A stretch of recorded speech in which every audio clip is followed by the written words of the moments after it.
Welcome to Floyd Street's Finest. He is former Louisville assistant Mark Lieberman. I am Jack Grossman. Floyd Street's Finest, powered by the Field of 68 Podcast Network. You can find Coach on Twitter at Coach Lieberman. I'm at Jack Grossman 97, also on Blue Sky at Jack Grossman as well. Like, subscribe, follow us on YouTube, Spotify, Apple Podcasts, however you're consuming this. We always appreciate it. You Coach, remembered you remembered early to get I know. everything I in. got it out of the way this time. I'm proud of you, Good. Jack. Thanks. We're doing good with it. And man, we got an interesting one to talk about today because Louisville goes on the road to Knoxville and gets smacked around pretty good by a pretty desperate Tennessee team. That does need. I feel like that's got lost in all this. We hit about on this when we previewed the game a bit last week. Tennessee had lost 3 games in a row and was coming off a 10-day layoff. We knew Tennessee was going to be ready to roll in this game. And I'm not making excuses or anything like that, but that is one thing that I think is mentioned. Like, we always knew Louisville was going to get Tennessee's best shot. What made this game fascinating was knowing you were going to get a great shot from Tennessee. How was Louisville going to respond? And the result was pretty ugly for the Cards. Mikel Brown, or no Mikel Brown, we were talking about right before we started recording. Would Mikel Brown would have helped? Absolutely. He's, a top 5, top 10 pick for a reason. He's a stud, especially trying to get in the lane, get paint touches, open up other things. However, Ryan Conwell and Adrian Woolley were pretty damn good. They had 41 of your 62 and 23 of the 27 in the first half. They were able to score the ball. They were able to hit some shots. They were able to get into the lane some. That's not where the problem was in the backcourt. I don't think this is a magic wave your wand. Mikel Brown comes back and everything's magically fixed for what went wrong on Tuesday night. Yeah, you're spot on, Jack. It was, you go into this game and I think Tennessee, you saw even in the preview of the game that they were popping balloons with turnovers. That when you have 10 days to prepare for a team, you're going to look at everything. As coaches, you look at from a film standpoint, from on the practice court, you're being as creative as possible to make sure the sense of urgency that your team has. And I think maybe we downplayed it a bit, but in the back of my mind, I knew a Rick Barnes team, having lost 3 in a row to good opponents, that has 10 days, those players, I've been there. I've been there as a head coach, as an assistant coach, when you never know when your next win's coming, and your urgency, your desperation to just be as whatever you can. If it's as simple as we're grabbing every rebound, we're setting the best screens in the country, we are back in transition on every possession. And you could see that Tennessee came out almost like Louisville did against Indiana. Hey, we have something to prove. Yeah, it must have been a pretty miserable 10 days in Knoxville for everyone no involved. But for me, I go back to it, and yes, Mikel Brown would have helped in a lot of ways, but where Louisville lost this game was, number one, on the interior, and number two, just defensively. Tennessee dictated terms of the game on both ends of the floor. Mikel Brown doesn't help with the fact that Tennessee was able to take Louisville out of their offense, out of the ball movement and cutting and spacing that they like to have. It doesn't take away the fact that Tennessee rebounded 10 of the 24 missed shots they missed during the game, and 5 of the 10 they missed in the second half. They only missed 10 shots in the second half. I thought Louisville's ball pressure initially, especially at the start of the game, was good. They were pushing Tennessee out some, but once Tennessee was able to get any of their action flowing and they were able to withstand that ball pressure, everything just kind of broke down for Louisville defensively, and everything became very easily for the Volunteers on that end of the floor. Well, let's first look at Tennessee on the defensive end. Okay. And I would say that when you're switching 1 through 5 like they did, and you're not getting beat, you're containing the bounce. And because you have so much length that you don't have to crowd a ball handler, because you can give, you could still bother the ball, but you could still be arm's distance length because of their size. And you can see that, look, there's 3 shot clock violations by Louisville and those type of things where it wasn't as fluid as Louisville usually is. They were blowing up those ball screens. They were switching. They were doing those type of things to take them out of their actions. And when every shot's contested and everything is just, you go in and there's just a swarm of defenders, it makes things hard. And certainly, look, you don't have one of the top players in college basketball. It's going to make a difference because that's when you can just get to some simpler action, Jack, where you can say, okay, you know what? We're going to just do a ball screen, maybe with a twist, change the angle, get him downhill, where get him into some flats, get him into some other things that he can be effective in. And they just couldn't do it. And again, it just, you could see it. Everything had to be, I counted 11 shot fakes by Louisville in the first half just to create space and so on. And then it makes a difference. And so I think Tennessee had that disposition on the defensive end. And certainly offensively for Tennessee, you know, you and I were texting a little bit during the game. It wasn't so much, again, you still had some singles and doubles and the floppies and so on. But anytime those pin downs are coming, and some bigs are caught behind, it wasn't just what you saw with Memphis, 4 round 1 and people just watching. Here comes a flare screen. Here comes a ram screen. Here comes a hammer on the opposite side. So you're occupying the help. So there's not guys that can really dig. And one time in the second half, you saw a dig off of I think it was Carey, and it's kicked back out to Gillespie for a 3. So, you know, you're picking your poison. Do I really need to dig and help, or am I firing down and really trapping? Because when you set those type of screens, and that's something for people to understand. You talk about physicality, Jack, everybody uses that word, but what exactly does that mean? So when you're setting pin downs or you're setting screens, and a Louisville defender has to show or has to help their guard get through, and then on that catch, that big now has a great opportunity because you're angled up to seal you on the high side, to seal you on the low side. So all those things matriculate into why Louisville really struggled in the half court. And we certainly understand this is not a team that can just win games in the half court. Yeah, and that's something that we're learning now about Louisville is that that's always going to be the big question of can you win these grinded out games against top level competition. Louisville was able to do it against Cincinnati, who's a really good defensive team, but just they're not the same quality overall as a Tennessee. They're not. And this is a Tennessee team, again, to kind of go back to what you're talking about on the offensive end, switching 1 through 5, that's something that Illinois was able to exploit Tennessee on a couple weeks Mm-hmm. ago. And that's something going back to it, a 10-day layoff, that must have been a really big talking point from Rick Barnes of this went wrong. We're playing another team that wants to do the exact same thing. You can't let it happen again, to where you have to balance the crediting Tennessee, but also wondering, even without Mikel Brown, why Louisville wasn't able to have some of the same success that Illinois was able to in a pseudo-neutral site game, really a road game in Nashville a couple weeks ago, where they put up 75 points, but also held Tennessee to 62. So their defense was much better as Mm-hmm. well. I think part of it, watching the game, you could see it was a concerted effort, certainly on Tennessee's part, that, you know what, as even though we're switching, you could see they were going to live with some certain contested threes, but the help compared to the Illinois game, which I watched as well, Tennessee was really crowding the paint. There was times they're making you a passer. They're saying, okay, you're getting those paint touches, and we're going to make you kick it out. And with again, when you talk about length and physicality, you get in there, and the bodies are a lot different when you have the size of Tennessee. So sometimes you have to change your angle.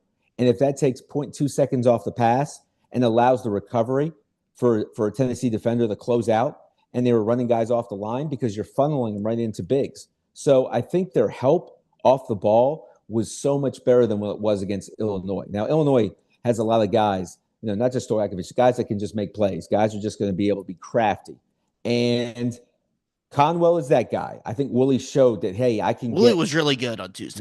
Willie was fantastic. And he's another guy that shows, you know what? Not only can I step back 3, or I can get in the lane and I can make plays. You saw that. But when you don't have that, you saw him drive sometimes, and here's the collapse. And it's really hard with the length and the hands and whatnot to make a pass. A couple of those were deflected. So that's part of it. So to have playmakers, and we've talked about it, Mikel Brown's the guy that, okay, give him the ball. We talked about it against Kentucky. Here's the ball, and you don't really just go make a play. Go get the basket or get fouled. Arkansas, late. Here's the ball. Go downhill and get us back involved. I think if you have another guy like him, it certainly can limit the help. And when you do that, Jack, then you don't overhelp as much because you're so worried about, all right, if I come off too much. When a guy can create that much space, then the help has to overhelp, and it opens up some more. Where in this situation, Conwell, as strong as he is, you know, he's not as shifty. It's just basically bullying guys to the rim. and it's a different animal when you're talking about team defense. And then on the other side of the ball, you mentioned that Tennessee was doing a lot of off-ball stuff in addition to the floppies with hammers and Oh pin yeah. downs. I think a key play that was seared into my head was Tennessee runs a high pick and roll. Uh-huh. They end Estrella dives hard to the bucket. I believe carries on the elbow and puts Pryor to 2-on-1 spot. It ends up because Hadley isn't able to get over and help to where Pryor doesn't tag the roll man. No one comes and rotates and helps. At that point, that was before Tennessee had that stretch where they hit three threes in a row in the second half. Uh-huh. Where I'm like, anyone but Jacoby Gillespie, you live with them shooting a three at Sure. this point. with the fact that Tennessee 24 of their or 28 of their 34 points in the first half were in the paint. Everything they were doing was around the rim. I was like, okay, I would take that gamble of dig and give up a three to someone not named Gillespie or even a Met. You give And that how up, good but were they? How good were they, Jack, at just sealing guys in the post? So when Gillespie's driving, that post is, and that's something that's good taught. old Louisville Gortat does that. screen. Yep. Listen, that's the Gortat screen now has become all the rage. I'm not falling into that category. I'm Fair. resisting. Look, everybody from back cuts being called blind pigs to everything that's going on in college basketball. I'm old school. I'm just going to say it was a great seal. Fair. So the Gortat that everybody's saying, I don't mind it, but everybody just wants to come up with the most creative phrase in the world. But yeah, but you know what? Because of my respect for you, Jack, I'm going to use the Gortat in this situation. Look, you look at last game. We had a situation where Javon Hadley had a great Gortat and just sealing guys. It's something that's taught. You have that dunker spot. The guy's going to duck in, seal it because you know that high ball screen either on the twist. Hey, there's no one's helping up. It's right to the basket. And they had two straight plays where Gillespie's able to get to the rim on those type of actions. So yeah, you're right about how they were just contorting and just doing different things offensively. What adjustments could, because I know we were texting about this during the game, and you just go, well, it's tough. Yeah, But what sorry can for being be done? simplistic with Yeah, that. Yes. I mean, and I agree, it is tough, but just into You more know, you don't detail, want to was there take away, anything they could have Jack. done? And what a long-winded answer is, you kind of don't want to get away from your identity. You don't want to say, okay, well, we're going to slough in, we're going to play off, we're going to drop, we're not going to be as much pressure, we're going to go some zone and do different things. And all of a sudden, the players start thinking, well, do they really believe that we can get this done? Because every day in practice, Jack, you're preaching, it doesn't matter what they're running. We're tougher. We're going to catch their moves. We're going to beat guys to their spots. We're the best helping team in the country. We're physical. We can front the post. We are going to dodge and defeat screens. And if you haven't introduced that into a practice, now I'm not a big believer that saying, okay, you're staying man the entire game. You're not coming out of a timeout. And maybe one or two, seeing it until they score two times in a row, we're going to play a zone or we're going to play a 2-2-1 into dropping back and making things look different for Tennessee. I'm sure as a coaching staff, that's a discussion they're having today. Do we need to add something else defensively to just not be as, I don't want to say vanilla, but try and do some different things to make players think, hey, what are they in? What are they running? As good as Coach Kelsey and that staff is on ATOs offensively, and we saw that in this game. Conwell hitting the three, the illegal screen for On the elevator McNeely, screen. Yep. yeah, on the elevator. But sometimes defensively, you're like, okay, these are things that I'm sure it's December, because for this team to make a long run, they're going to be like, all right. You saw Khalifa, in his minutes last night. What did he play? 3 minutes in the game, and they went with Zugris for a little bit of a stretch, but it was more when the game was out of hand. You don't have those traditional bigs that can just move guys off spots, and you could see it whether it was Carey, whether it was Opakwa. Those guys are just holding ground. You're not moving those guys. So if it's something where, hey, we can do something differently defensively, but you're not going into this game saying we're going to change a lot. And with Mikel Brown not playing, you're expecting those other guys, because you have guys like Kobe Rogers and Woolley and Conwell and McNeely. Even though you could see the effort that Tennessee said off the bat, we're attacking McNeely downhill, like lengthwise. We're going one-on-one. We're going to space. We can get into our actions, but we're going to try and drive him. So I don't think there's a lot on the fly, Jack, that in game that you can do. So my point was, it's not easy because in game there's not a lot. That's something you look back now as you prepare for Montana, as you have a week to prepare for conference play. All right, what are we going to add? What twists are we going to add defensively that can just change the rhythm of what teams are doing? I think the only thing I'd fight back on that, because I agree with everything you're saying. You want to keep your identity. You want to be who you are, especially on December 16th. But I do think what you see the elite of the elite coaches do historically is they realize, hey, what we're doing isn't working. It can almost be out of an act of desperation, whether it be like Mike Krzyzewski when Duke and the Zion team played Louisville. The thing that changed the game was Coach K went zone.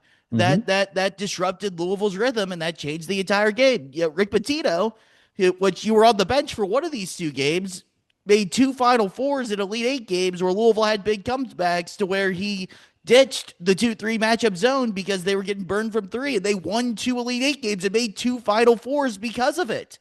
Yeah, but So, Jack, yeah. we But I'm sure you practiced guys that. practiced that. We Yes. practiced it and we were Yes. prepared for it. So there was times where, okay, we can do these type of things. And then I'm not at every Louisville practice, so I don't know how much time they're spending on it. I know teams do it. I'm stubborn. I'm a man-to-man guy because I think a great man, just like Louisville's, is a pseudo zone anyway because you're helping. There's gap integrity. You're doing different things. But yeah, look, that's something that every team right now does an audit at this time of the year. Every team. And we hear Mark Pope just raging against the machine and losing his voice to the point where he's probably trying to figure some things out, things he hasn't done before. And as you go on and you grow as a coach, and Coach Kelsey in his second year is saying, okay, let's have some ideas. Let's look at some different things. But that's part of it. Like, and right now, I don't think Louisville, it's almost like it's so early that they're like, okay, our stuff still works and we could still guard them in certain ways. And it wasn't effective. So that's something, Jack, that you're not wrong. But I just think on the fly, it kind of gives your players a sense of, well, we haven't worked on this, and now we're reaching for straws. Now you can go back and now you manipulate and brainwash your players like, hey, all the great teams switch defenses at times. All great teams come out of a timeout and are in a matchup or in a different type of zone and whatnot. So is that something they could add? Sure. That's part of it. Yeah, and the one thing I'll add on that, we've talked about this before. If you haven't practiced it, you throw it out there in a game against Tennessee, it's probably not going to go very well. So that I think it's more of a less of, hey, why didn't you try this new thing on the fly, and more of a retrospective. That contingency plan should have been built in earlier to where you have that as an option to Right. go to. Agreed. Is more of the Agreed. criticism. Because you can really, it's not that you lose the players, but they're like, players have bullshit antennas. And right away, they know if you're telling them, hey, let's switch this up and so on. It's like, well, all week as we prep for this game in our scouting report, and that wasn't talked about, and you're expecting us to do this. Well, that doesn't make a lot of sense. The belief almost, you don't want to lose that. Especially on December 16th. Exactly it is right. way too early to be losing that, and Louisville's too good of a team to be having Right. those types of basically the existential crisis that Kentucky's had to deal with, to be completely honest. Right.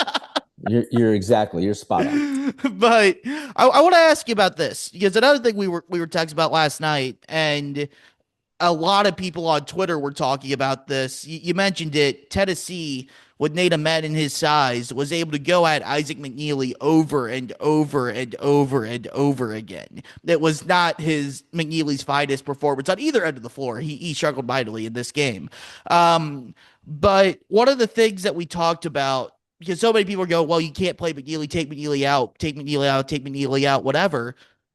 I got tons of those texts from a lot of other people I did as well. too, but my thing is more so, one, you weren't going with Mikel Brown. You weren't going to go. You didn't have the ability to go Brown, Woolley, and Codwell together in the backcourt. But even if you did, you'd be asking a dude, and this applies to Kobe Rogers as well, who gave some really good hustle minutes in the limited time that he played. That's trying to ask a dude that's smaller than McNeely to guard him at. How's that going to go? Not very well. The other option, this is something we talked about a lot over the summer and in the preseason.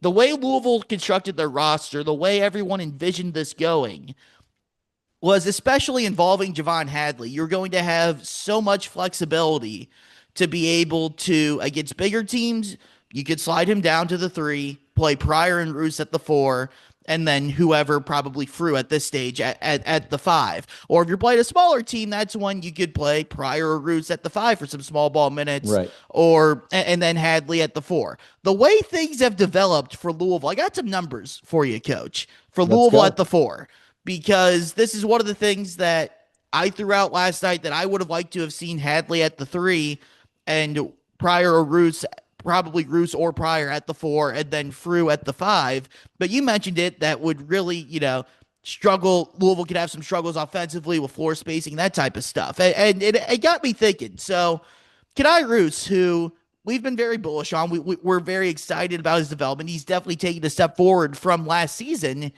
But in 6 games against Power Five conference teams this year, including the Kansas game, he's only scoring 1.3 points per game, 2 rebounds per game, and only playing 10.5 minutes per game. He's 3 of 10 from the field in high major games. He hasn't scored more than 3 points against a high major.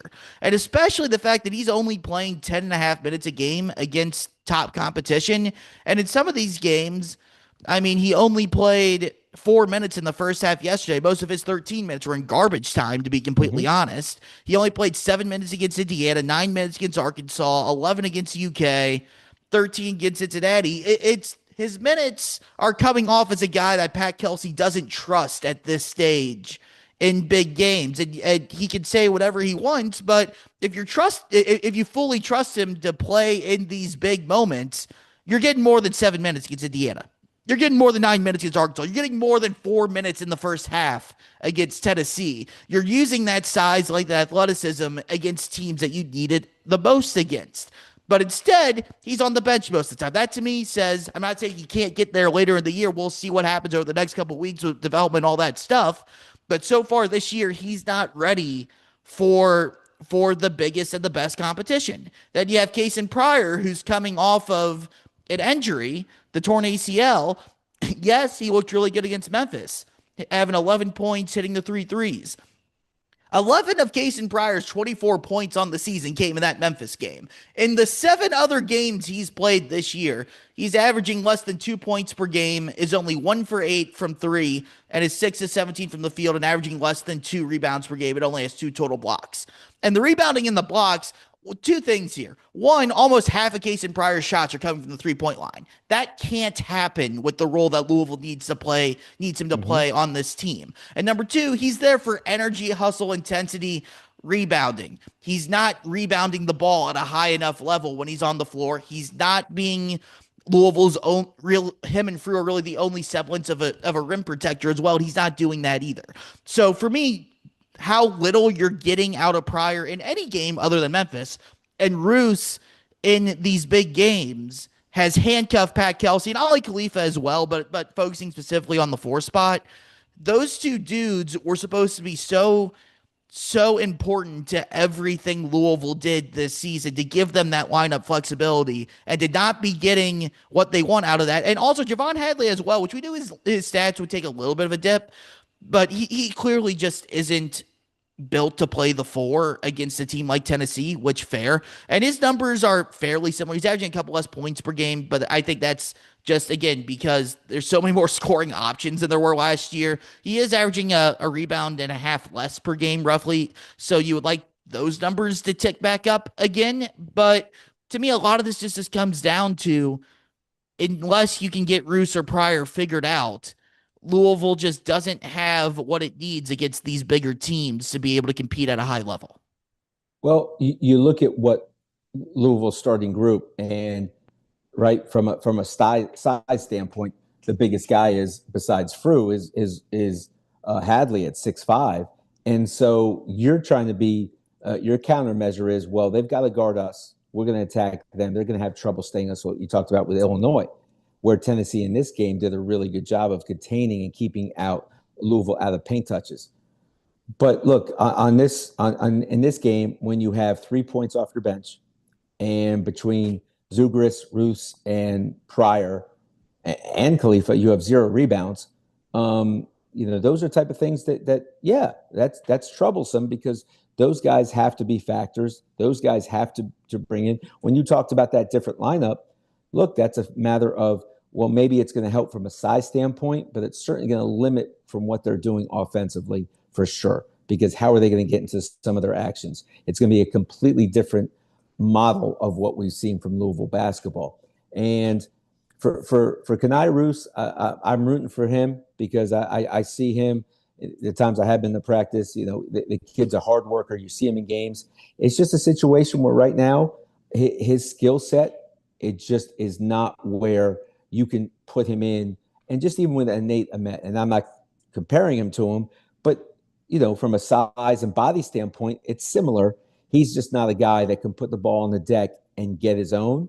He's not a guy, we saw him again. That's going to happen, lose the ball and so on. But he's not a guy that, okay, he's got room. He's going to knock down that open three. And so he's kind of caught in that no man's land right now where you would just hope that he's a guy that could turn into that and eventually is a guy that you could put on the floor because, yeah, you can match him up right away with Nate Ahmet, or you can match him up with anybody from Arkansas. You can with Richmond or whoever that's 6'7", 6'8", and he's not going to be a liability on the offensive end. And they just haven't figured that part out where those guys can be just true threats on the offensive end. Yeah, and we're not sitting here again. It's December 17th that we're recording. This is a lot of time between now and March to see if Kenai Roos can figure that out, if Kason Pryor can figure that out.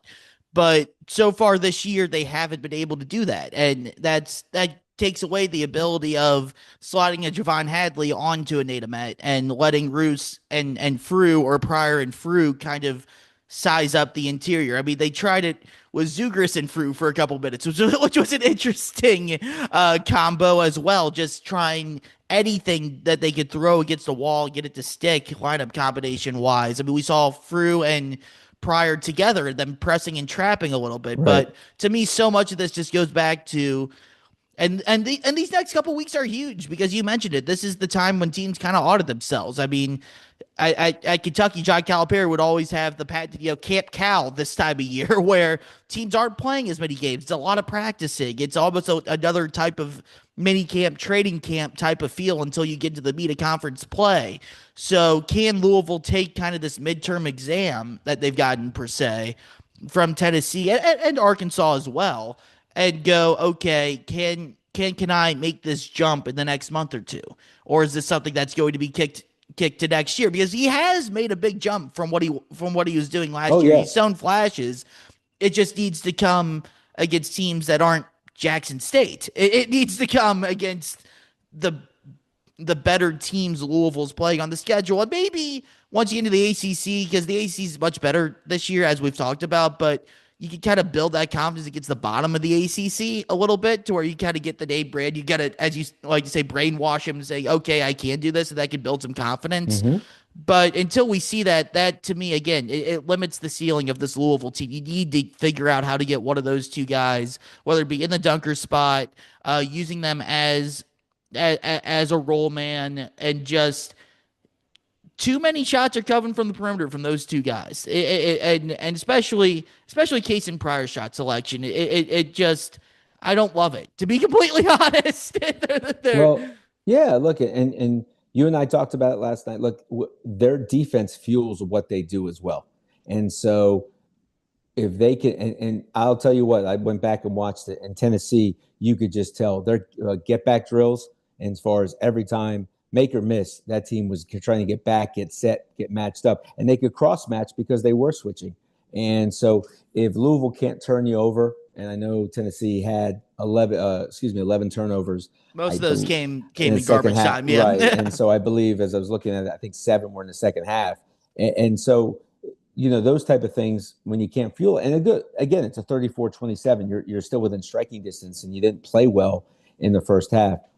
When I was at Monsignor Pace High School and we were playing in the City of the Palms tournament, I don't know if you're familiar with that. It's one of the prestigious high school tournaments. And I coached against Danny Hurley. I coached against, Nate Oates was there. And these are days 13, 14 years ago at Monsignor Pace.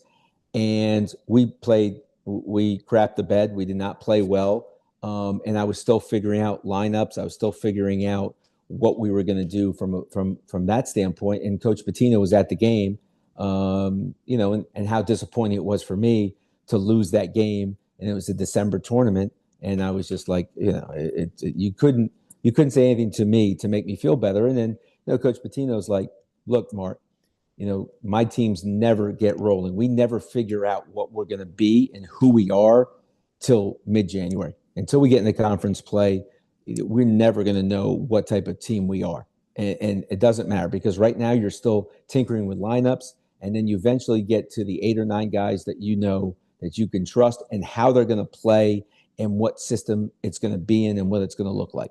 And no matter what, we've seen so many times. Point is, we've seen so many times in college basketball, teams look like gangbusters, and then all of a sudden there's slippage in conference play. This is a staff and a coach that's going to just grind it out and figure out every way to be successful. And whether it's figuring out more ways for Roos, case in prior, what lineups we can put them on, because I know this team uses different lineups and practices and so on. So to figure that part out, Jack, that happens. And by you get into January and all of a sudden your identity really kind of crystallizes and you understand what type of team you are because there's talent there and there's guys that can be effective. Case in prior can be an effective player. Roos can affect winning.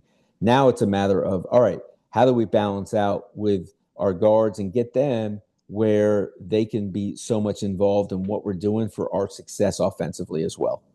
Yeah, and I mean we of course always remember Louisville, the Patino teams in February, usually pretty tough to beat. And Mm-hmm. and again, I'm not saying everything's dead or they're doomed or all that stuff. It's okay. It's December 17th. We know where they're at now. We know how much farther they need to go, and now the challenge becomes what can the coaching staff and the players do to get there. What was it like coaching against Nate Oates as well, but especially Dan Hurley, knowing how Yeah. much of a maniac he is on the Oh, sidelines? he was the same. It was 100 times worse because he was at St. Patrick's, I believe, was the school that in that tournament. And you talk about, man, it's like murderer's row. Like it doesn't matter. You don't have unless you're the host school, you get like one little cupcake to start to get you into the next round.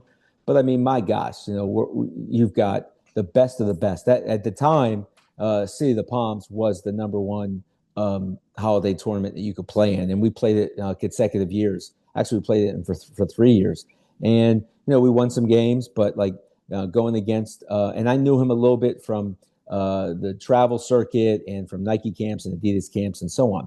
But you talk about the intensity there. I mean, you talk about and again, not the most sophisticated offense like he runs now. I mean, it was pretty much your bread and butter. It was horns and high lows and just scoring, but they're defensively that they just smothered you. It was just so hard to get anything. You talk about physicality and not letting guys out, bumping cutters when you could do that. I mean, you could just literally bump every cutter off their path and so on, which in some games you still see. But I'll tell you what, it was great for me. It was great to be around those coaches. It was great for me to take what I saw and develop myself as a coach. And yeah, nothing better. It was, Frank Martin was down there. That was right before he got into college basketball. I coached AAU with him, the head coach at UMass, who was, took South Carolina to a Final Four. Tony Pujol, who's at North Alabama. Anyway, it was a blast because you're just around so many great coaches. And it was still a fraternity. No matter what we did competing against each other, we'd still be able to talk shop. So for me, that really helped me evolve as a coach. Absolutely. Did Nate Oates was still running the same offense, I assume? No. So it Really? was it was not like you saw it now, and that's something and I don't know how much Look, he was a math teacher. He loved numbers. He loved analytics. He talks about. I remember him telling a story there, just about for him just to fund some of the stuff. He was selling candy out of his classroom just to get enough money for some of the trips they were doing. Yeah, they played fast, but it certainly wasn't as evolved. And I just saw a story about him where this offseason he went to 5 NBA teams, including Oklahoma City, just to look for every little thing he can to get an advantage of what they're doing. So, yeah, it was similar, but not close to how it wasn't completely under that guise of, okay, it's just layups or threes. he actually shot more mid-range shots than you'd imagine back there. It seems So blasphemy. yes, now But it is for sure. Yes, but I want to ask this because it felt like Tuesday night there was there was a little bit of a shift within the Louisville fan base. Like people were angry about the Arkansas game. People about the Kansas exhibition. It was an exhibition, but like there was, people were worried about that. This felt like the first. Okay, honeymoon is truly over now with Pat Kelsey. You're going to get evaluated for losing games as the Louisville coach because you're as much as and I'm not saying Pat Kelsey should be fired or anything like that. Would be absolutely idiotic. He's done a phenomenal job, but it feels like okay, this is the hornet's nest that is the Louisville coaching job. If you lose a game, it doesn't matter that you just pulverized Memphis a couple days prior or beat the crap out of Indiana or beat Kentucky. You can't be losing games to Tennessee by 20, whatever it was, type of deal. So it felt like it was a shift in the fan base on that front, right or wrong. Just does it feel like the honeymoon's over to you officially? not at all, Not at not at all? all. No, I don't see it. I really don't, and I'm not just doing it as a stumping for Coach Kelsey and his staff, and the team. I think you go into an absolute hornet's nest against a team that absolutely, I don't care who they're playing, they are going to play as sharp as can be coming off those losses. And Rick Barnes is an absolute maniac, and he's going to Yes, make he sure is. those guys are like locked in, and he's not going to accept anything but your best. And then, before game time, your best player is not playing. And no matter Yeah. what, it takes away some of the things. There's no doubt that you have designs for, okay, the whole week you've talked about what Mikel Brown can do against certain actions, how many times we're going to get him into DHOs, how many times we're going to ram screen him and again come back off flips. And him and Conwell, I mean, that's a fearsome duo to try and guard.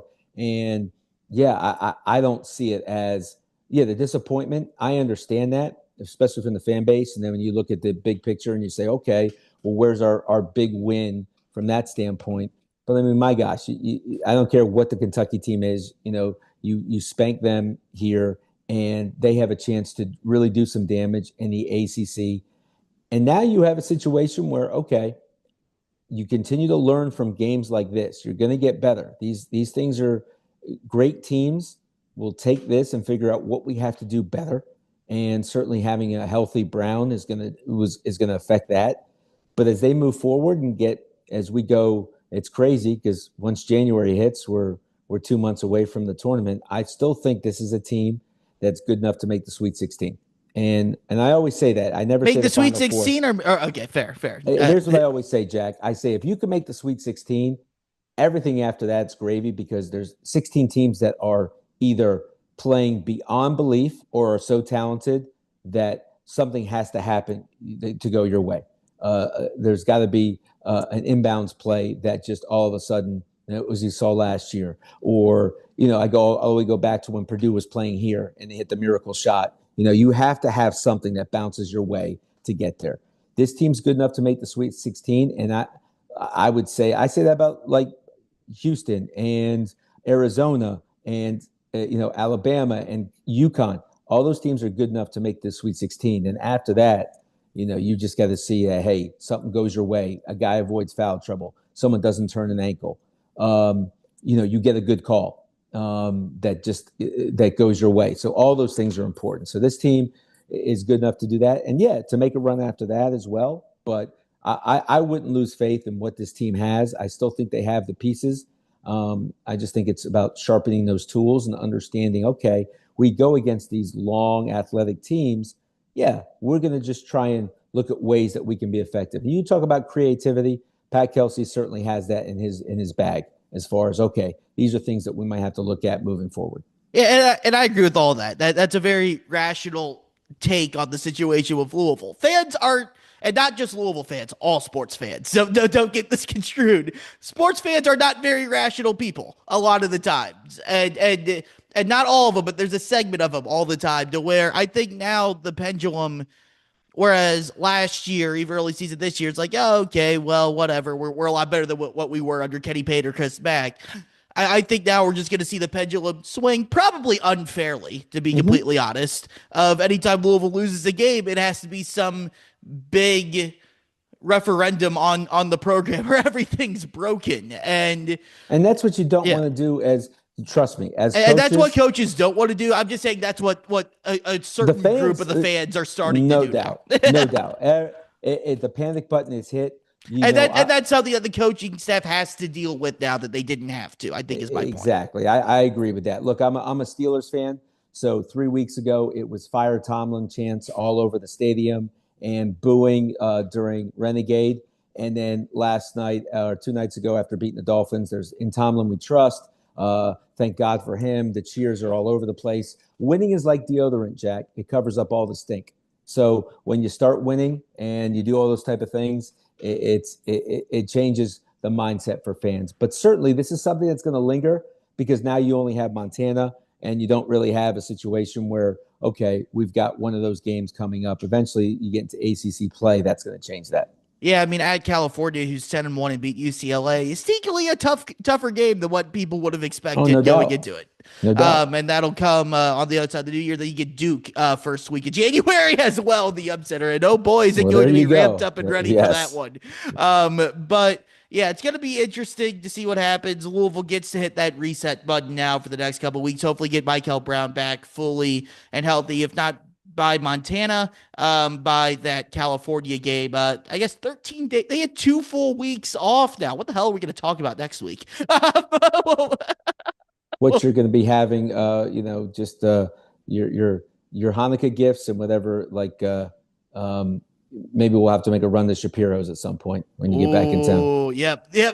We got to do that. Yep. I think February is what I'm going to be. I think NC State games when I'm going to be back Okay. in town. That's All during right. the NHL Olympic break, so we get a little bit of time off there work Nice. wise. That's going to be a lot of fun. But yeah, I gotta go to the delicatessen around here. I got my Lockies ready. We're having fun with that for sure, for sure. Nothing Got to beats get it. one back in the Ville. We got to. Absolutely. So everybody who's listening, listen again. Find out. Let's get a petition going. Whatever we have to do to get a really good delicatessen in this town. That's all we need. That's all we're missing. We got everything else. Louisville's a great food town. Very There, underrated maybe food there's town. one hidden around here. So someone tweet at Jack or myself and tell us where we can get a really good hot pastrami. Nothing. I love a hot pastrami. But I think Stevens and Stevens is the best one I've had. I just want, and again, I hope they're still open. I Well, I'll have to look into yeah that. yeah yeah So yeah. I'm the one that hasn't lived in Louisville for 3 years now. So yeah, I should know better. uh, we'll get some digging. We'll power rank locations for I the love it. delicatessen to go If next anybody week. could do that, Yep. that's you with all kinds of numbers Yeah, and we'll give anyone who wants to know that we'll give you free sponsorship on the pod. There yeah. we go. Shoot a text to Ken Palm and just do his best deli rankings. So. Yes. All right. That's all we got for today. Hey, for Coach